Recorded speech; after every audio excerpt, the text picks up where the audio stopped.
Good afternoon, everyone from Honolulu. Aloha. Welcome on our Safer Tourism eTurbo News webinar today. I'd like to just introduce us real quick. We have Dr. Peter Tarlow. He is joining us from College Station, Texas. We have Abigail Spiegelman, and I'm not sure where you're located, Abigail? College Station, Texas. Oh, same place. Okay, that's me. My name is Jürgen Steinmetz from eTurbo News, and I'm located in Honolulu, Hawaii. We are streaming this live on Facebook, and right now we have 11 additional attendees, so welcome everyone. What we'll do is we're probably going to start with Peter to give us some background on him and on our subject, what of course will be COVID-19. After this, we're talking to Abigail, and everyone after the event has an option to ask questions. And this is very easy. You can just, if you look to your right, after you may have to click on participants in the bottom, and then on your right you can raise your hand. And when you raise your hand, we know that you wanted to ask a question, and we give you the microphone. Well, Peter, welcome aboard. The floor is yours. Okay, so welcome everyone. Jürgen and I are doing this on a weekly basis. We're calling it Tourism in Review, and it looks at some of the major issues of tourism during the last week, some of the upcoming issues that we'll be facing. Many of you know Jürgen as the publisher of eTurbo News. And many of you may or may not know me. My name, again, is Peter Tarlow. I'm the president of Tourism and More, and also the co-partner with Jürgen in Safer Tourism. We work in issues of tourism security, economic development through tourism. We work on training of police. We work on training of mega events. We work on national and city situations. And of course, right now, a really important part of tourism security is the entire issue of health, what's often now be called no longer tourism security, but rather tourism surety. For those of you who don't know that word, surety is where security, safety, health, reputation, and economics come together. And if you think about it, all those aspects are incredibly important. We are going to be having a guest every week on the show. This week we're featuring, we thought Abigail Spiegelman. She is going to be getting her master's degree in biochemical terrorism. And correct me if I'm wrong there, but I think I got your title pretty correct. It's it's emergency and disaster management. Emergency disaster management. One of the reasons we wanted to start with a younger person is reality.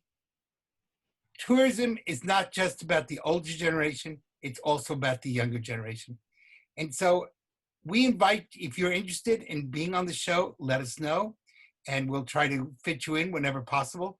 But we thought it would be a good idea to speak someone who's representing not only obviously herself, but also her generation, because in the end, the world will belong to them, and it's important for us to hand them a world a lot better than the world that we have right now. So that's part of the issue today. Usually we do this as a dialogue. And so I'm gonna start off by asking some controversial questions, and I'm sure that Jürgen will come back. And then at the second part of the show, we'll be asking Abigail to also join us and tell us a little bit about her studies and how those can impact the whole world of tourism. But Jürgen, I think this is a really interesting year. The whole tourism world has come to a complete stop, basically based on models. And many of those models have been wrong. And the most important model comes out of Washington State University. And it has predicted consistently misinformation, which then has become almost a frenzy among the media. Why do you think the media has not been more critical or more interested in some of the errors that the models have made? Oh, that's hard to say. I cannot speak for the for the media altogether. I know that Of course not. our current president is blaming the media for everything. So I guess everyone is getting used to it. I don't really think it's the media's responsibility in a lot of ways to create policy, and the misinformation in regards to this virus really was all the way to the end. I know just about 2 weeks ago, when many thought this is no big deal and we don't really have to worry about the virus. You know how the world changed. I remember I went to Germany beginning of March, just about a month ago, to attend the largest travel industry show in Berlin, ITB, where everyone in the world was supposed to come. And they didn't want to cancel it because I thought we really do not need to cancel it. And then just 2 days before it was canceled, ended up being a really big disaster and very costly for exhibitors from around the world. But thanks God they canceled it. So I don't think anyone has a crystal ball. And the situation right now is progressing on a daily basis. Look at the mask issue. Right now, everyone wants you to wear a mask. 10 days ago, they said, "Oh no, mask isn't Right. necessary." So do you think we need to create, and obviously you can't speak for the whole media, you can only speak, for your one small part of it. But do you think we need to create a media that's a little more inquisitive or asking some harder questions? Because it seems to me that they often run like a herd. Everybody, if you listen to all the various media, and I listen to literally across the world, often it doesn't seem to matter what language I read it in or what language I hear it in. It's almost the same thing. It's almost as if somebody handed somebody some information and they just do it as a herd going through. How do we go back to having a inquisitive and independent media? Or do we have an independent media? Maybe we don't. No, and how does that impact tourism? Peter, I don't think we do have some independent media, but media no longer is independent because of interests. If you look at the CNN, the Fox TV, whether you look at international media like RT, Press TV, you name it, all of them have an agenda, and the agenda most of the time is either political or it's money. A media has to pay bills. My own company, and we are very independent. You know that. It's just I'm the only one who owns it, but we also have clients. So would we go and write something extremely critical about a client that may be actively paying our bills? I don't want to answer this. How does it impact tourism? I mean, basically, this is the program about tourism. So the issue we need to think about is, can we rebuild the tourism industry if we don't have accurate information? Or maybe that information, we don't need that information. Maybe we can argue the other side around. But it seems to me that tourism has come to literally almost 0.0. There's almost no, 100 people here, 100 people there. We're going to have to almost begin all over again, as if we were in 1950 after World War II. We have to rebuild. How do we begin to rebuild that? And if you read some of the feedback we've been getting from universities and people that deal with this on a daily basis, everyone is saying, really, you cannot rebuild tourism before you rebuild your economy and you rebuild Yes. the health system. So it may unfortunately be some time before we can really think about tourism, unless we think about domestic tourism or tourism in a different format. Tourism, the way we all know it, tourism how it was just a month ago, I don't really see it coming back the same way. And I think we need to really be ready for plan B to get back to normal, what may be some time away. Yeah, I think that's an important point. Someone called me today from Spain, and they wanted to know how they could rebuild tourism. And I said to them, you really need, it's 3 S's in Spanish. I'll say it in Spanish and then I'll translate it. But cities and countries have got to focus on what I call las 3 S's. What are they? 1, they need to be sano. Sano means healthy. 2, they need to be simpático. They need to be friendly. And 3, they need to be seguro. They need to be safe. Those three pillars will, I think, create a new world of tourism. All too often, I think we took people for granted. And one of the things we need to do is, again, create a world in which people feel appreciated. That means good customer service. If we don't have good safety and security and good health, you know what? No one's going to show up. In the end, it won't matter. And we have to create a world that's healthy, because without that health, and that health means everything from the environment to the air we breathe to every part of beautification, we're going to have a very difficult time. We'll be a world of overcrowding that won't have the same abilities that we're going to need to create a better world in the future.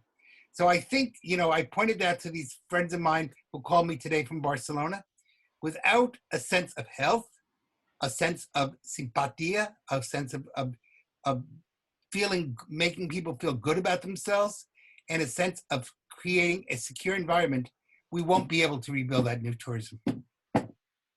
And it's I mean, I think the times we're talking about over tourism, we resolved this overnight with the situation. Yes. Yes. So it's a less problem here, specifically here in Hawaii, where I used to live for 25 years on our beautiful North Shore here on Oahu.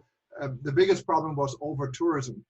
So maybe I should move back, because I don't think we're going to have this problem. No, now we have under tourism. So Abigail, tell us a little bit about what you're doing, and how. Certainly, I mentioned health, which is kind of a segue into what you're studying. So tell us very quickly about some of your studies, and then how this might impact the world's largest industry.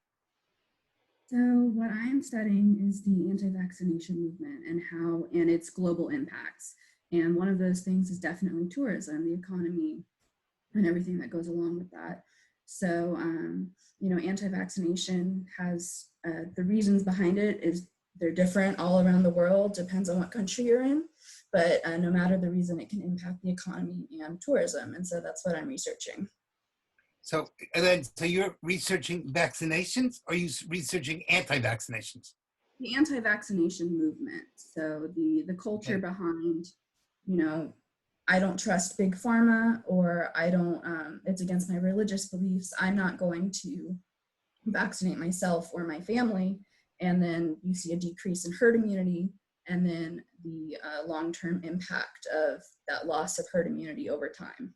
So let me ask you two questions. One, is this mainly a problem in the Western world, or is this a problem across all the world? And secondly, if we look at a place, there seems to be right now with COVID-19, two really different sides. Most countries have gone for the idea of social distancing, of having people be separate. A few countries, such as Sweden, have gone for herd mentality. They have the idea that if you just all get together, you'll somehow inoculate each other, and that will get the virus to go away. From what I understand, that it's not been a very successful model, but it is a different model. What has your research shown us? So the first part of that question is it's definitely not the anti-vaccination movement. It's definitely not just a Western problem. So it's throughout most of the world. It's the whole world. The reasons behind it in the Western world are a little bit more philosophical or religious, but you have countries like Nigeria who had a polio outbreak in 2003 because they didn't trust the American foreign aid workers that were vaccinating them. And so there are different reasons for the movement around the world, but it's definitely a global problem. The second part of your question, the different the herd mentality versus. Yes, the different approaches. I understand the thought that, if we spread the disease around, we'll increase herd immunity, it will die out by itself, and we don't have to apply these strenuous measures that impact our economy. But the problem with COVID-19 is that if you do that, you have the potential to overwhelm our healthcare system. And so I'm not familiar with Sweden's healthcare system. I believe Nicaragua is also taking this approach. Yes. But our countries cannot do that because so many people will get sick, maybe they'll survive, but they'll overwhelm our healthcare system in the process, negating the whole herd immunity approach from the get-go.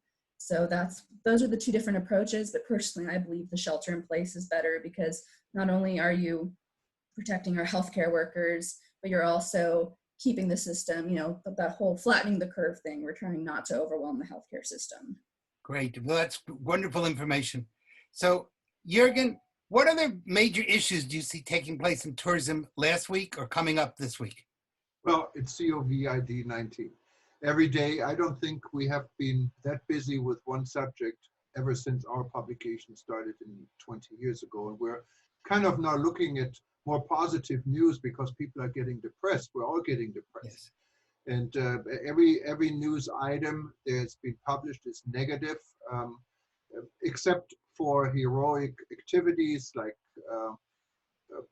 companies that produced whiskey are now helping with sanitizers, and people are doing face masks, but it's all around COVID-19. We haven't heard much about the election. We haven't heard much about new impeachment. So all these things are really taking a second burner. And it's really a global problem. And we can only hope that the outcome could be peaceful. It is a real chance, and we had a discussion on another panel earlier this morning, it is a real chance for world peace, since everyone is kind of fighting the same animal here. However, it could also be the beginning of something really more horrible if we don't watch this and we don't get this in, on the best track possible. So I think there's some real other issues that need to be thought through we're not thinking about. For example, in New York City, robberies of supermarkets and of bodegas are little community grocery stores, are up 400%. Robberies of stores are up 75%. That's just in Manhattan. Yesterday, and this is not corroborated, so I want to make sure that's clear, but a friend of mine called me from Cancun and said that people had gone into and literally pillaged the main shopping center in the middle of Cancun because they were laid off hotel workers. Now, again, we have not been able to corroborate that, so we don't know if that's 100% accurate or not, but it's certainly imaginable. And we are seeing issues now of crime going up around the world as poverty has increased. That means that the tourism industry is going to have to come up with ways in order to better train our police, better able to develop concepts. And on top of that, if you think about it, before you know it, the World Cup will be coming to Qatar. Now, I don't know if that will happen or not happen because COVID-19 has thrown everything up and down. We saw the Olympics have been postponed for a year. But how are we going to handle, and we need to start thinking now, mass events. It could even be something like baseball. Will it take place? Or football stadiums. How do you put 100,000 people in a stadium when you're talking social distancing? And that's going to create a new set of problems that the tourism industry is going to have to face. Now, that might be the reason why people are saying it's going to be a new form of tourism. If you think about it, we did not have mass tourism until 1950s. Prior to that, tourism was only for the elite and only for the very wealthy. It's only in the 1950s that you began to have both mass tourism as far as group tours. You remember in the 1960s, the joke was in the United States, if it's Tuesday, it must be Belgium. In other words, every day you are in another country. And the whole concept of the cruise, which was unknown as prior to the 1950s or really 1960s, which became the all-inclusive hotel on the ocean. On the other hand, cruises have had problems with health for the last 10 or 15 years. And now, of course, we have a major problem with COVID. There's a cruise ship right off the coast of Los Cabos right now. And will that land or not land? We don't quite know yet. So those are issues that have to be looked at. On top of that, terrorism is still going on. We had an act of terrorism in France this week. And so, and it barely got mentioned in the media. So we have, you're right, Jürgen, COVID-19 is taking precedence over everything else. But I'm a little worried if we only put our attention on one topic, the rest of the world is still going on. And that means that we have to be really thinking through every aspect. Will we continue to have university classes? Or will we just move to some form of online world? How will we do sporting events? How are we going to have theater and legitimate theater or movie theaters? And how do we put people together in situations like that? What is going to happen with social isolation? And part of tourism is all about non-social isolation. And now we're going to be stuck having people it makes no sense to go to another country if you're going to be stuck in the same room watching the same television, no matter where you are in the world. You might as well stay home and save your money.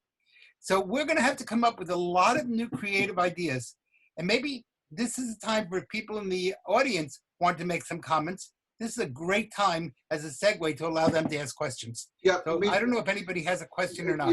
Yes, Peter. There are actually several of the participants sent chat messages. And I thought instead of reading the chat messages, I checked everyone is still on board. I just give the microphone. Let's start with Roxana Pereira from Bolivia. Let me get Roxana online. I have to unmute Roxana. Let's see if this works.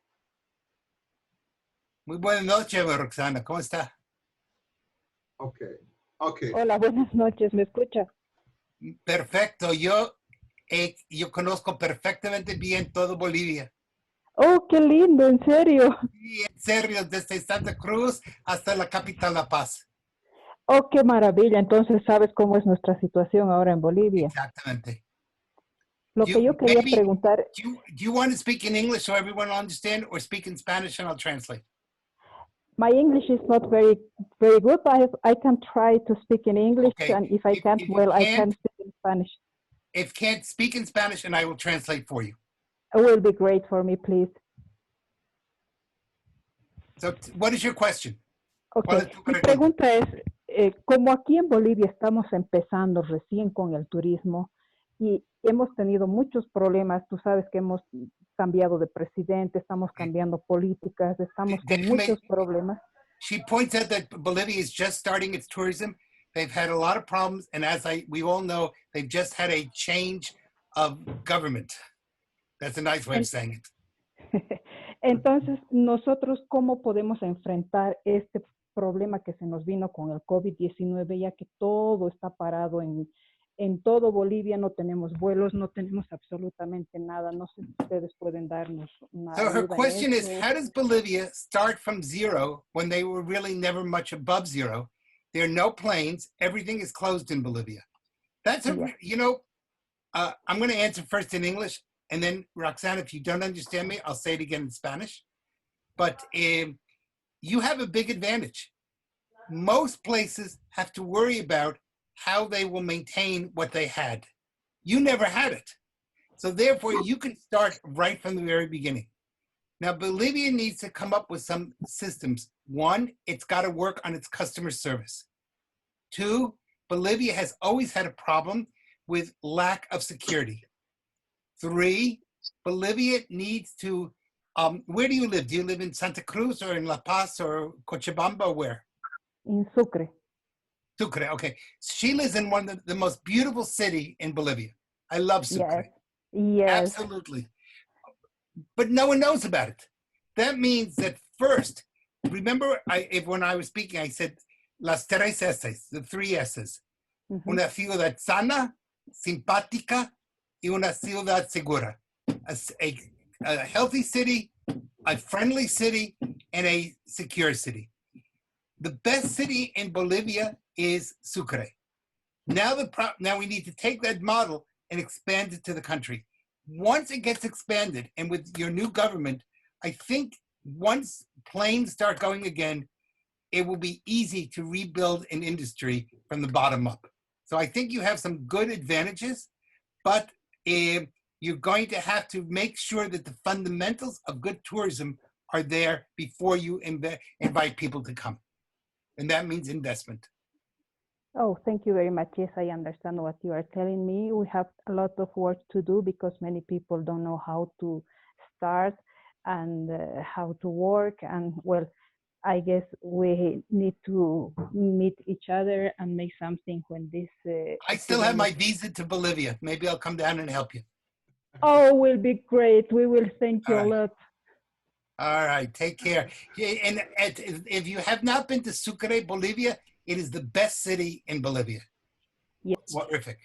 Wonderful, Peter. We also have someone, and I don't have the name here, but it says that he or she is a tour operator in Miami, and she has clients that want to cancel the trip. I have her or him, I don't know, online. So go ahead and ask your question. Are you still there, Miami? Tour operator from Miami, are you still there? Is that Galaxy S10? Are you listening to me? Are you listening? Yes, we are. Yes, go ahead. Okay. Welcome. I'm sorry for my English. I speak Spanish than Roxanne in Bolivia. Okay, I can translate. Okay, thank you. We are nosotros somos un tour operador en Miami. We're a Miami tour operator. Yes. And, Yo estoy traduciendo para usted, para que todo el mundo pueda comprender. Gracias. De nada. Tenemos muchos clientes que habían reservado durante el segundo semestre del 2019. During the second half of 2019, they had a lot of people who made tour reservations. Yes, para Europa, Grecia, tenían Italia, tenían visitas a Madrid, París, un tour maravilloso este año para Europa, fundamentalmente. Especially going to, they had plans to go to Europe, Greece, Rome, Madrid, etc. Actualmente esos clientes están en pánico con todo esto y quieren cancelar su viaje. Y lo que veo mentalmente es que muchos tienen miedo a viajar por mucho tiempo. Many of our people are afraid to travel, and they will be afraid to travel for a long time. So I assume the question is, how do we handle it? Yes. So the first thing is you want to show a sense of caring. Don't oversell. If you don't understand my English, then I'll say it again in Spanish. Did you understand my English? Yes. Okay, good. Secondly, try to give out vouchers. Certainly this year, we may lose a good part of this year because not only we don't know when the planes will be going. Right now, you cannot go to Europe. And if you go to Europe, you probably can't get back to the United States. So rather than having people just cancel, tell them that they're going to get a discount if they travel in 2021. Better to get 90% than zero. Secondly, make sure that you send out a monthly health report so that people see that you're on top of it. It is extremely important that your clients know that they can be sure that you care about them and that you are getting the best information. That means get information from the CDC, translate it if you need to into Spanish, but let people hear from you on a regular basis. If they hear from you on a regular basis, they will stay as your clients once tourism comes back. If they don't hear from you, in the end, they will end up just forgetting about you or going and spending their money on buying something other than travel. So travel is all about connections.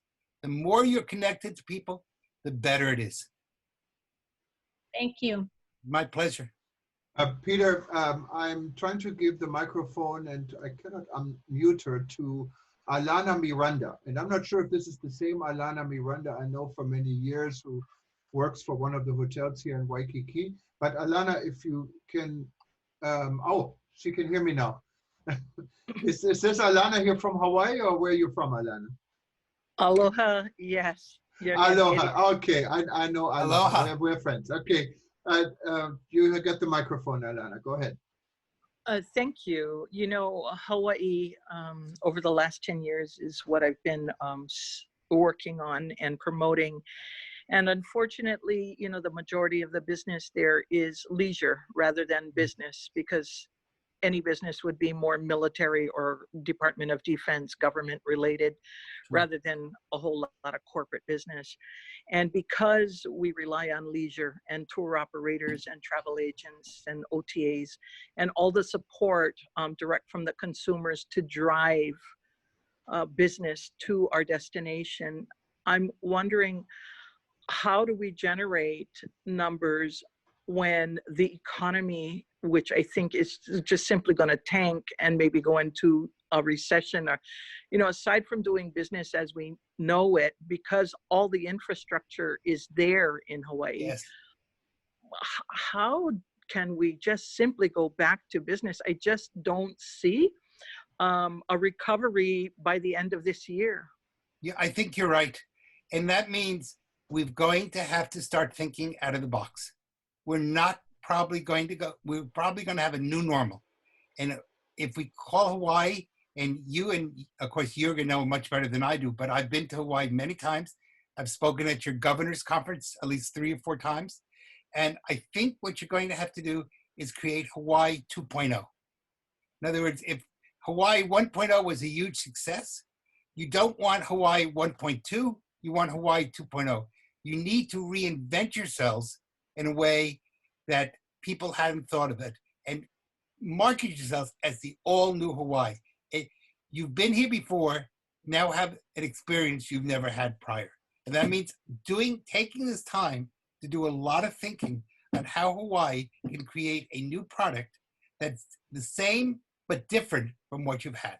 So just beach vacations, I don't know how many people are going to want to travel across an ocean to go to a beach. That may change the world. But, you know, you've got wonderful culture, you have great food, you have a wonderful spirit. No place in the world has the aloha spirit except you. Take that, build on it, take the unique, and create a Hawaii that's bigger and better than we've ever known before. Thank you very much. Thank you. I think one thing that we struggled with was an Uber luxury. And, Yes. you know, it's kind of tough to do when we feed the masses, and that attracts the crowds. But Yes. maybe perhaps an all-inclusive that we've never seen before, and maybe something that's Uber luxury that would be more recession-proof. Thank you again, Peter. There might be. Certainly that's been a very successful model in the Caribbean. All-inclusive and Uber luxury, huh? Yeah, luxury, all-inclusives have, I work in Jamaica with the Jamaican government, and I'm work with them. I just wrote the new ethics manual and did an assessment of tourism security for Jamaica. And one of the things we're doing in Jamaica is we're building on those 3 principles of health, of being friendly, and being secure. And then using that and giving people a upscale, all-inclusive experience. It's been a very successful model and might be a good model for Hawaii. It may be. It has been a hindrance because of our labor laws and the cost, you know, involved. But then, you know, even Mexico has beautiful resorts and they offer butler service. And I think that people would be happy to pay for it, whatever the cost may be. But and you may need to just change some of your laws. You know, your laws were prior to COVID-19. Those laws may not function in post-COVID-19 worlds. I don't know how simple that is to change. But probably everything needs to be looked at in today's world. Yeah, I think, Peter, are you the same gentleman who came to Honolulu to discuss safety at a PATA event? Yes, I was. Yeah, I met you then. Jürgen, thank you for putting this together. I appreciate your no, you're welcome. Mahalo, Alana. Good talking to you. Aloha. Mahalo. Mahalo. Mahalo. I'm also, we have Paulina Lorenzana wanted to ask a question. So I'm trying Where is she from? I don't know. She can tell you. No, she's in Los Cabos. Okay, there she is. Paulina, you have the microphone. Go ahead. Thank you. Yes, I am from Mexico. I live in Los Cabos, but I have a destination management company. And well, our concern, I think like Alana, for all of us that work on tourism, is when will we be able to have people back again? Because like, I was thinking maybe it's going to be safe here in Cabo for people to come, and we're like a very safe place to be at, and we have the 3 S's that you say. Yes. But most of the people that come here to Cabo are from the US. Yes. So we won't have people until they are also safe to go out. That's right. So we have a You lot have, of you have some hotels interesting that issues. have I know Los closed. Cabos very well. I will be there in November. Matter of fact, they invited me to come back for a vacation. So my wife is that's excited. Great. Los Cabos is very beautiful. I mean, it's absolutely gorgeous, the desert and the sea. On the other hand, you had a very bad incident last week where a number of young Americans, college students, went to Los Cabos and came back with Corona-19 virus. And that got a tremendous amount of negative publicity in the United States. So there's a number of issues. And that was not true, you know, like. If it was true or not, it was reported. Did I lose you? Paulina? No, I'm still here. What happened is that they were letting people in because we didn't know if they were having coronavirus or not. Nobody was taking tests or anything. And it was the spring break. So there were tons of people coming. I understand. So, you know, one of the rules of tourism is that a perception may not be correct, but the consequences are always true. And so the media in Texas reported that they got coronavirus there. If it's true or not, it doesn't matter because that was the headline. That means that you guys have to work really strongly to make sure you don't have headlines like that. Secondly, you suffer from very often the American media, when something goes wrong in Mexico, says violence in Mexico. They don't say where, they just say violence in Mexico. And then people assume every place in Mexico. Now, I know that's not true. I'm in charge of security with the Mexico City Police, and I'm their international representative. So I'm in Mexico all the time.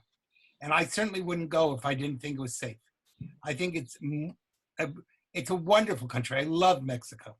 Matter of fact, I'm getting my working papers in Mexico. But Mexico really needs to develop a plan in which it shows its reality and not just what's reported in the media. And if you remember, we started off talking about the media right from the very beginning. And the media, if you don't get the right narrative, then no matter how good you are, you won't succeed. So it seems to me, in the case of Los Cabos, we need to work on the narrative. We need to make sure that people understand the real Los Cabos and not the narrative that is often portrayed. Unfairly, but it's still portrayed. Okay, thank you. And thank you. If everything goes great in the United States, like if they start, you know, getting people secure and not sick, when do you think they're gonna be feeling fine for going out? The real answer is only God knows, but I would certainly hope that by the time I get there in November, things will be much better. But, you know, okay. Unfortunately, in Mexico, this is Semana Santa, Holy Week. In the Jewish world, this is Passover. This is a week when we all need to pray a lot to God that all this ends quickly. Thank you very much, Paulina. Yes, Go ahead. Any other questions? Yeah, we have... no, thank you so much. Thank you. Thank you, Paulina. Thank you, Paulina. I look forward to seeing you in Los Cabos. Okay, schönen guten Morgen, sehr frohen guten Morgen an Burkhard Herbote. Burkhard Herbote is based in Germany. I know him also for many years. Thanks for calling in. It's 3:42 a.m. in Germany. So I really appreciate you getting up so early or staying up that late, depending what it is, Burkhard. But welcome to the show, and you had a question. Yeah, hi, Thomas. Hi, Peter. This is Burkhard Herbote from Germany. Thank you for this webinar. And so I'm, as you know, I am not in the operational business. Of course, I fully understand the fears and the question of the tour operators, hotels, etc., etc. But I would like to give also another view. I have another view about the tourism industry, as you know, at least Peter and Thomas are aware about. So I would like to read what I have written here. Peter has described a correct list of related points or developments, dangers, what already start to happen because of fears, ignorance, feeling of being helpless, feeling of nothing to lose, and so on. What happens through these rules and laws against this invisible enemy can slide into civil unrest, as Peter already mentioned with the supermarket and so on. So it's just the beginning. I do not expect this will be everywhere, but I can imagine this here and there. The international tourism industry, when it works, of course, is a guarantee for at least a limited intercultural communication resulting into intercultural understanding through prevention and elimination of cultural misunderstandings. With other words, peace through travel and tourism. So just the opposite, what is civil unrest. Do you think this idea, philosophy, is dead? Or do you think the governments will understand how important the impact of the tourism industry is for a peaceful world? Of course, just solidarity, blah, blah, for the tourism industry does not help. Tourism is, or probably was, the world's largest employer, but it is ignored by most governments and media because 90% are small and medium companies, family-owned companies. But they back up the intercultural understanding much, much better than governments are. You're absolutely right. First of all, the backbone of almost all successful economies is the small and medium business person. And that really creates also a sense of social cohesion. I think Emile Durkheim in the 19th century called it best when he called it la conscience sociale, which is a play on words between social conscious and social consciousness. Mm-hmm. And both of those are really, that's why he called it la conscience sociale. That is really the necessity for a successfully and peaceful society. So in many ways, tourism has worked to create that. The real issue is that sometimes the tourism community has forgotten those issues, has forgotten what Burkhard, you pointed out, how important that is. When we don't have good customer service, when we treat people poorly, we're not creating that peace through tourism. What we have to do is make sure that the people working in the industry understand the importance of what they're doing and understand it's more than just a job, it's a mission. And if we do it that way, then tourism can help to really heal the world. Yes, Peter, you know, Thomas is aware about, but Peter, I recall in a Skype meeting maybe 2.5 years ago with you, and we discussed the idea, what means peace? What is peace? And what is peace regarding tourism? And of course, it's not just that it is not bombing. Peace is social security. Peace is health, etc., etc. Everything what you mentioned here. Yes, and you're right. Therefore, I am still hoping to be able to organize this organization, which I do not want to mention now here. At another time, we'll talk about it. Okay, yes. We'll bring you on as a guest. Yes, but smaller organization, which should be created out of the larger one, which should be an industry, a tourism industry association, international association for peace through travel and tourism. So this should exactly do what you mentioned before. Yes. Should give back the awareness in which industry we are living. So tourism is more than just selling tickets. Tourism is more than making hotel reservations. Of course, this is important for the economy, no question. But what we need are people who understand that tourism is more than selling tickets.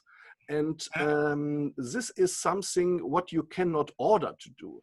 This the Yes. people have to understand from their own. Maybe we have to start the stone rolling. So, but everybody, there's nobody who is against peace. But the question is, what is peace? And the best question is how to get it. And that's for a philosophical discussion at another time. But that's great.